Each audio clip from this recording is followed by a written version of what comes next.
My parents sold my childhood home without telling me. I'm Amber, and I never thought I'd be sitting here telling you this story. But sometimes life throws you curveballs that completely shatter everything you thought you knew about the people closest to you. It started 3 weeks ago with a phone call that changed everything. I was at my apartment in Denver, making dinner after a long day at work, when my phone buzzed. Unknown number. Normally, I'd let it go to voicemail, but something made me pick up. "Is this Amber Richardson?" The voice was professional, businesslike. "Yes, this is she." "My name is David Chen from Mountain View Realty. I'm calling because there seems to be some confusion regarding the property at 1247 Maple Street. The new owners are trying to move in, but there are still personal belongings in the house. They mentioned the previous owners said their daughter would be collecting them." My blood ran cold. 1247 Maple Street. My childhood home. The house where I'd taken my first steps, lost my first tooth, where Mom used to make pancakes every Sunday morning. "I'm sorry," I said, my voice barely a whisper. "What do you mean, new owners?" There was a pause. "The house was sold 2 months ago. Closed escrow last Friday. Were you not aware of the sale?" The phone slipped from my hand and clattered to the kitchen floor. 2 months ago. They'd sold our family home 2 months ago and nobody told me. I scrambled to pick up the phone. Sir, are you still there?" "Yes, I'm here. Listen, I think there might be some miscommunication here. The sellers, James and Patricia Richardson, I assume those are your parents, they mentioned their daughter would be by to collect some items from the house. The new owners are being very patient, but they'd like to move in fully by the weekend." My parents, my own parents, had sold the house and told a complete stranger that I'd be coming to get my things. But they never told me. I'll be there tomorrow," I managed to say. That night, I couldn't sleep. I kept staring at the ceiling, trying to make sense of it all. Why would they sell the house without telling me? Sure, I'd moved out 5 years ago when I got my job in Denver, but that house wasn't just their property. It was my childhood, my memories, my history. I tried calling them. Dad's phone went straight to voicemail. Mom's did the same. I sent texts. Nothing. Radio silence. The next morning, I called in sick to work and made the 4-hour drive back to my hometown of Millfield. My hands were shaking the entire time. What was I going to find? Why hadn't they told me? When I pulled up to 1247 Maple Street, my heart nearly stopped. There was a bright blue "Sold" sign on the front lawn. The garden that Mom had spent years perfecting was overgrown. The white picket fence that Dad had painted every spring was chipped and peeling. But it was still my house, the house where I'd grown up. I sat in my car for probably 20 minutes, just staring. Part of me hoped this was all some terrible mistake. Maybe the realtor had the wrong house. Maybe my parents were playing some kind of elaborate prank. But deep down, I knew it was real. Finally, I worked up the courage to walk to the front door. I still had my key. I'd never given it back when I moved out. My parents had always said, "This will always be your home, Amber. Keep the key." The lock had been changed. I stood there on the front porch, holding my useless key, feeling more lost than I'd ever felt in my life. Then I remembered, Mom always kept a spare key under the fake rock by the rose bushes. She'd been doing it for 20 years, despite Dad's protests about security. The rock was still there. And so was the key. My heart was pounding as I unlocked the front door. The house was eerily quiet. Most of the furniture was gone, but there were still some pieces scattered around, things that looked like they'd been left behind or forgotten. "Hello?" I called out, even though I knew no one would answer. "Mom? Dad?" My voice echoed through the empty hallway. I walked through the living room where we used to watch movies every Friday night. The couch was gone, but the old coffee table was still there, the one with the ring stain from where I left a glass of juice when I was 8. Mom never could get that stain out, no matter what she tried. In the kitchen, the refrigerator was unplugged and empty, but there were still a few dishes in the sink. It was like they just left. In the middle of doing dishes, in the middle of living their lives, they just walked away. But why? I climbed the stairs to the second floor. My old bedroom door was closed. I hesitated before opening it, not knowing what I'd find. The room was exactly as I'd left it when I moved to Denver. My old bed, my desk, posters on the walls from my teenage years. It was like a time capsule. But there were boxes scattered around, clearly stuff that was meant to be packed up. That's when I saw it. On my old desk, there was a stack of papers, official-looking documents. I walked over, my heart racing. The top document was a real estate listing sheet. My house, our house, listed for $340,000. Sold to the Martinez family for $335,000. Closing date, 3 weeks ago. But that wasn't what made my blood run cold. It was the document underneath. A medical bill from Millfield General Hospital. Patient name, Patricia Richardson. My mom had cancer, and I didn't know. I sank into my old desk chair, the same one I'd done homework in throughout high school. My hands were trembling as I looked through the other papers. More medical bills, insurance claims, treatment schedules dating back 6 months. 6 months of treatment, and they never told me? There was a letter from the insurance company. Coverage denial for an experimental treatment. The treatment cost $150,000. Suddenly, everything started to make sense. They sold the house to pay for Mom's treatment, the treatment that insurance wouldn't cover. They sold our family home, our memories, our history, to try to save her life. And they didn't tell me because why? Because they didn't want me to worry about living my life in Denver while they were going through hell? I felt sick. How could I not have known this? How could I have been so wrapped up in my own life that I missed something this huge? But then I found another document that changed everything. It was a handwritten note in my father's messy scrawl. Patricia, I've transferred the remaining funds to the Swiss account. $180,000 should be enough for the new treatment in Mexico. We'll tell Amber everything when we get back. She'll understand. We had to do this. Jay. Swiss account? Treatment in Mexico? Wait, if they needed money for Mom's treatment and the house only sold for $335,000, where did an extra $180,000 come from? I kept digging through the papers, and that's when I found the bank statements. My parents' joint account showed regular deposits over the past year. Large deposits. $15,000 here, $20,000 there, all from something called Meridian Holdings.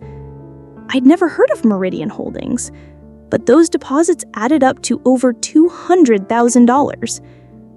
Where was this money coming from? And why were my parents being so secretive about everything? My phone buzzed.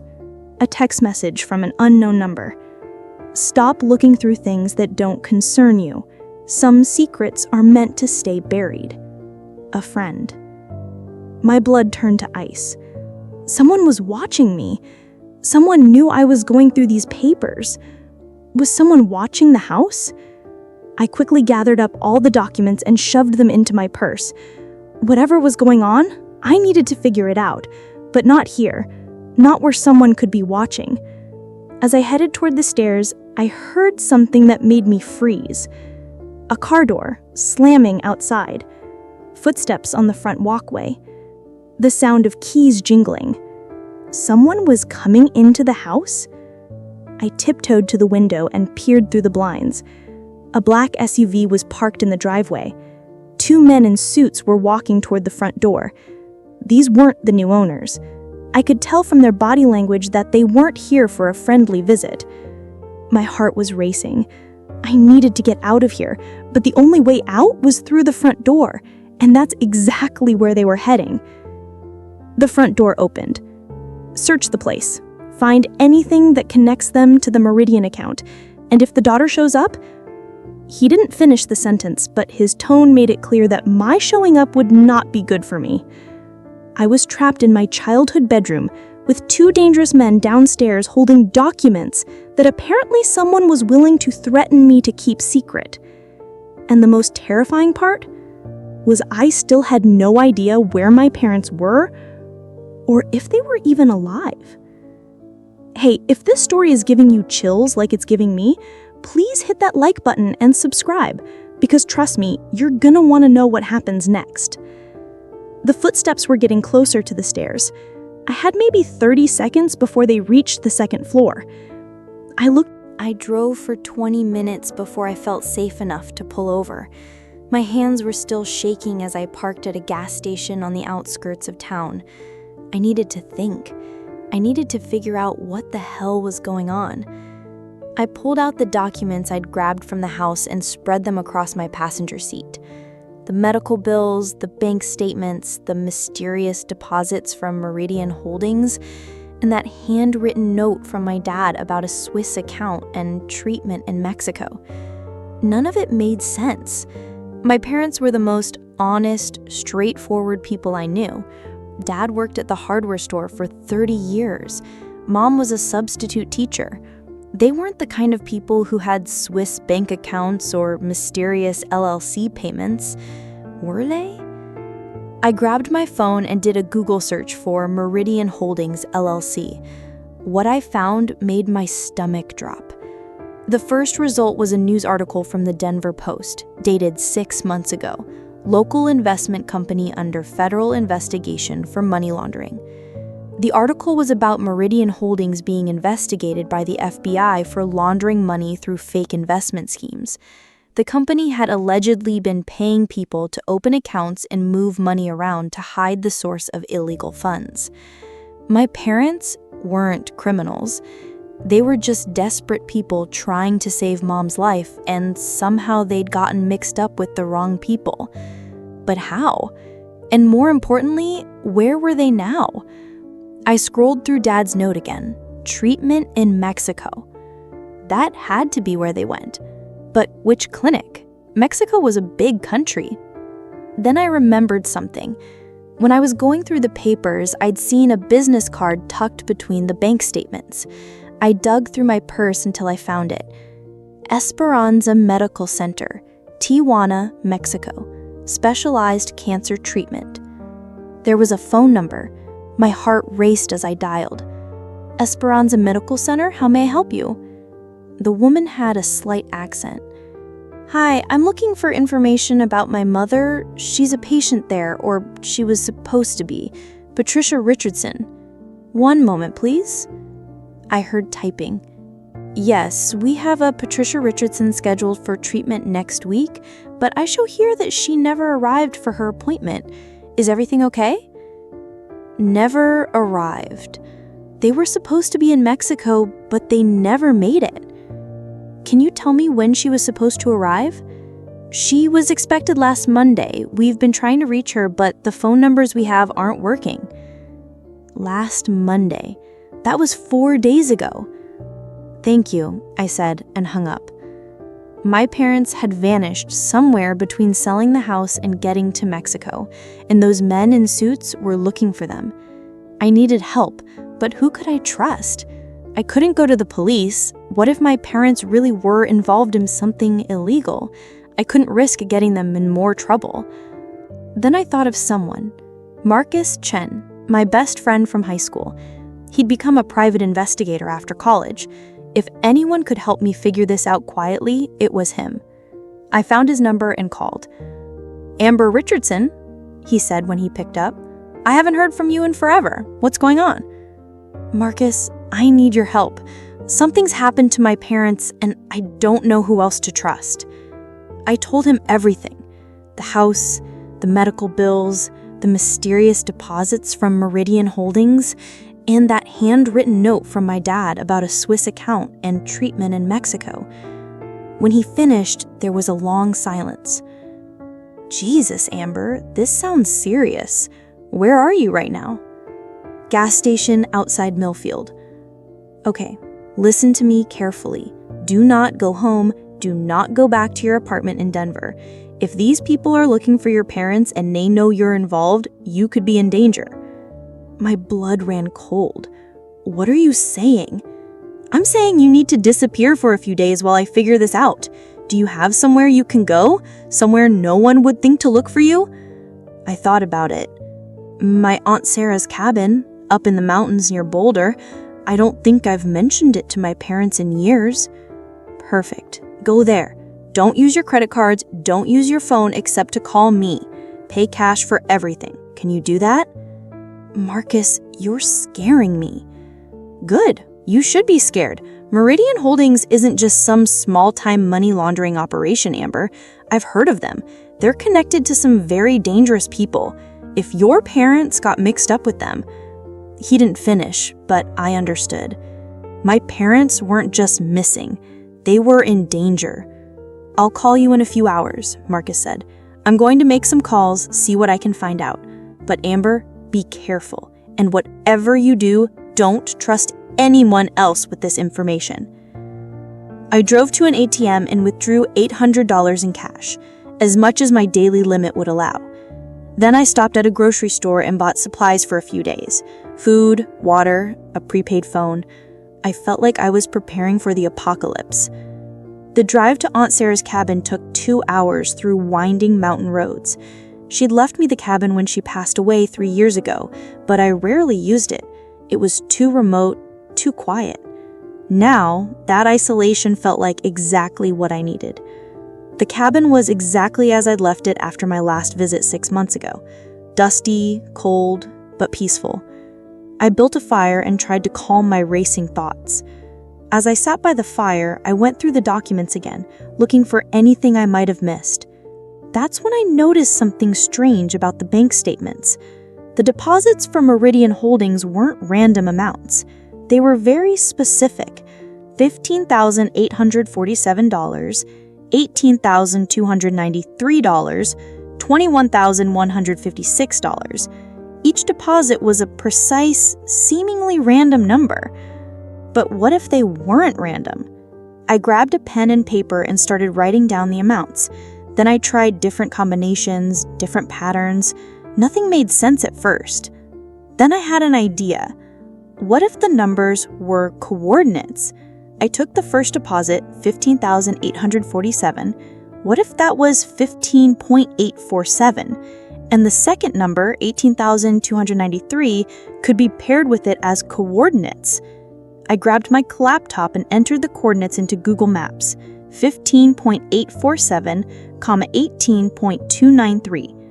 The pin dropped in the middle of Chad, in North Africa.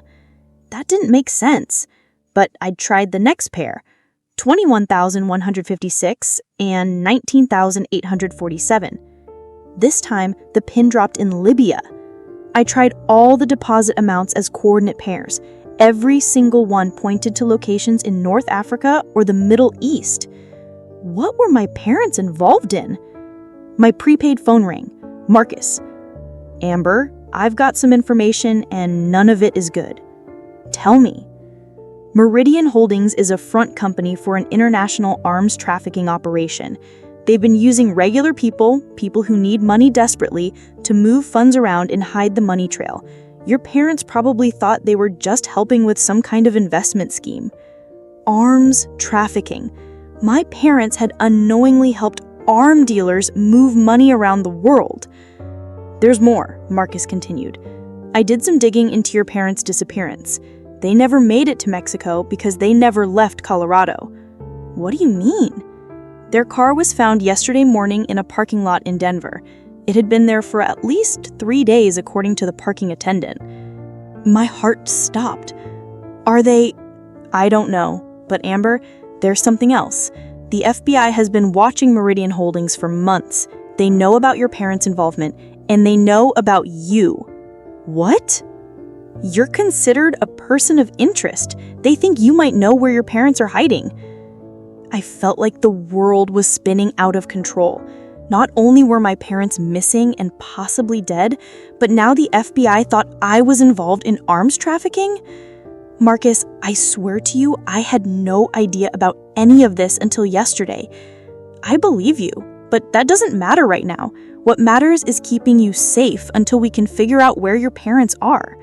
Do you think they're alive? There was a long pause. I hope so, Amber. I really hope so. After I hung up with Marcus, I sat by the fire and cried. I cried for my parents, for my childhood home, for the innocence I'd lost in the past 48 hours. Everything I thought I knew about my family had been a lie. But as I sat there, something nagged at me. Something about the coordinates I'd found in the bank deposits. Why would arm dealers care about locations in North Africa? Unless... I grabbed my laptop again and did a search for recent news from the regions the coordinates pointed to. What I found made my blood run cold. Every single location had experienced terrorist attacks in the past 6 months. Bombings, shootings, kidnappings, all in the exact locations the coordinates pointed to. My parents hadn't just helped move money for arm dealers. They unknowingly helped fund terrorist attacks. And now, someone wanted them silenced permanently. My phone buzzed. A text from an unknown number. "We know where you are, Amber. Your parents made a mistake getting involved with us. Don't make the same mistake. Meet us at the Riverside Diner on Highway 36 tomorrow at noon. Come alone, and maybe we can work something out. Don't come, and you'll never see your parents again." I stared at the message. I didn't sleep that night. I sat by the fire, staring at that text message, trying to figure out how they'd gotten my prepaid phone number. Only Marcus knew it. But Marcus had been my friend since high school. He'd never... Or would he? The more I thought about it, the more things didn't add up. How had Marcus known so much about Meridian Holdings so quickly? How did he have information about my parents' car being found when it hadn't even been on the news? And why had he insisted I not trust anyone else? Maybe because he didn't want me talking to someone who might actually help me. I made a decision that probably saved my life. Instead of trusting Marcus completely, I was going to call the FBI directly. If I was already a person of interest, what did I have to lose? I found the Denver FBI field office number online and called from the cabin's landline. FBI Denver field office? Hi, my name is Amber Richardson. I believe you're looking for me in connection with a case involving Meridian Holdings. There was a pause. Please hold. After what felt like forever, a man's voice came on the line. Ms. Richardson, this is Agent David Torres. Where are you right now? I'm safe, but I need to know, are my parents alive? We believe they are, yes. Ms. Richardson, you're not in trouble, but you are in danger. We've been trying to find you to offer you protection. Protection from who? The same people who have your parents. Meridian Holdings was just the front company. The real operation is run by a man named Viktor Kozlov. He's Russian mafia, and he's been using American families to launder money for arms deals and worse. Marcus Chen told me it was arms trafficking. There was another pause. Marcus Chen, the private investigator. Yes, he's helping me. Ms. Richardson, I need you to listen to me very carefully. Marcus Chen has been working for Kozlov for over a year. He's not your friend. He's the one who recruited your parents into the money laundering scheme in the first place. The phone nearly slipped from my hand. Marcus, my best friend since high school, the person I trusted with everything. That's impossible. I whispered. I'm afraid it's not. Chen has been identifying families in financial crisis and recruiting them for Kozlov's operation.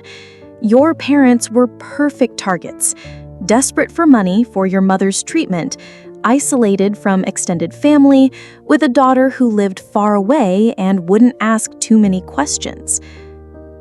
Everything clicked into place. Marcus had always asked about my family when we'd talked over the years. He knew about Mom's substitute teaching, Dad's job at the hardware store.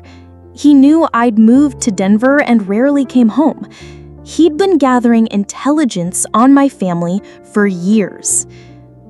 The text message you received about meeting at the diner, that's a trap. Marcus is planning to turn you over to Kozlov's people. But why? What do they want with me? Your parents tried to back out of the operation when they realized what they were really involved in. They threatened to go to the police. Kozlov can't let that happen.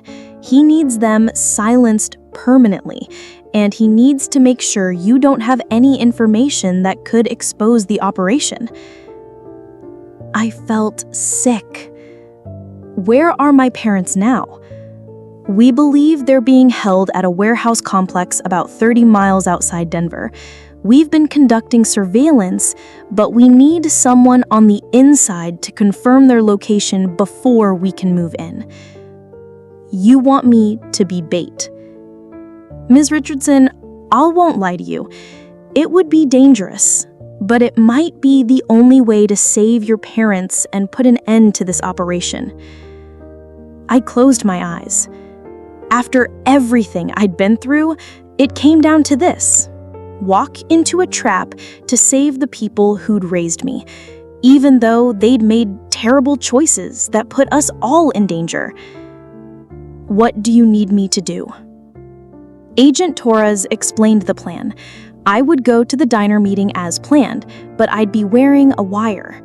The FBI would be positioned nearby, ready to follow when Kozlov's people inevitably took me to wherever they were holding my parents.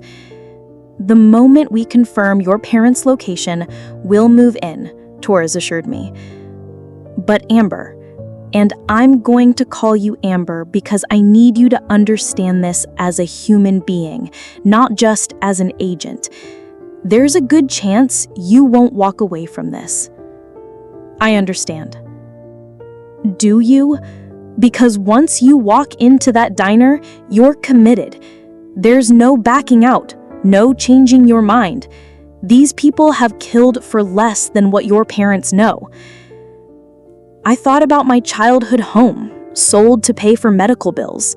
I thought about Mom, fighting cancer alone because she didn't want me to worry.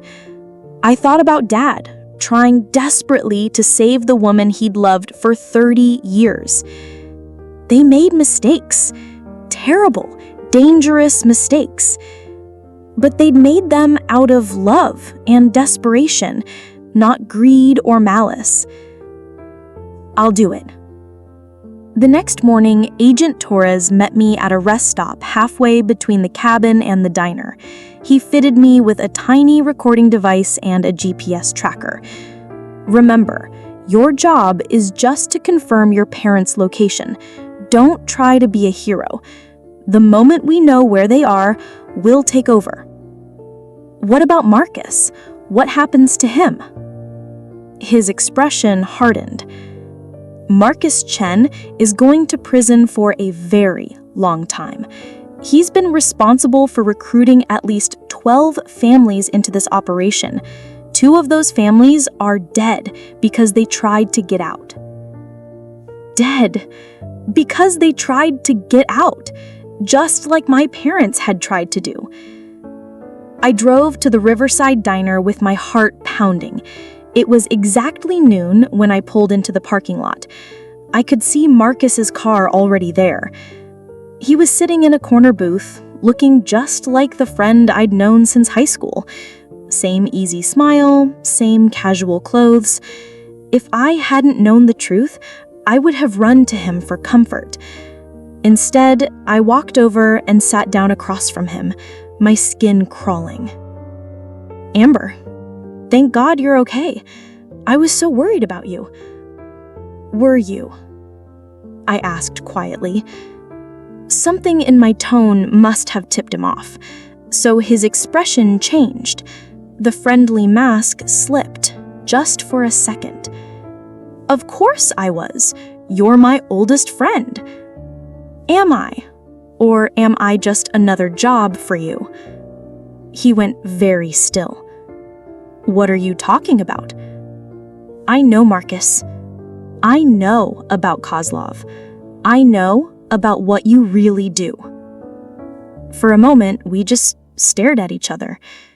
Then he sighed and leaned back in the booth. "How long have you known?" "Since last night. The FBI told me everything." "The FBI?" His hand moved slightly toward his jacket. "Amber, you have no idea what you've gotten yourself into." "Actually, I think I do. The question is, how long have you been planning this? How long have you been setting up my family?" He looked almost sad. 3 years. Ever since your mom's first cancer scare.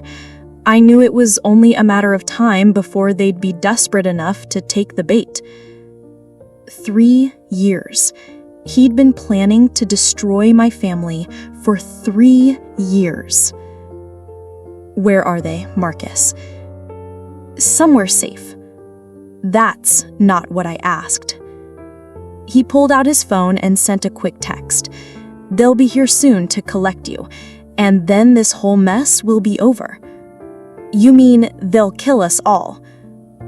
"I mean the situation will be resolved." He wouldn't meet my eyes. "For what it's worth, Amber, I really am sorry. I liked you. I liked your family. But business is business." 2 men in suits walked into the diner. The same 2 men I'd seen at my childhood home. "Time to go," one of them said. As they escorted me to their black SUV, I caught Marcus's eye one last time. "You know what the worst part is? I actually thought you cared about me." He said quietly, "I did care. That's what makes this so hard." They put me in the back seat between the 2 men. As we drove out of the parking lot, I could see FBI vehicles positioning themselves to follow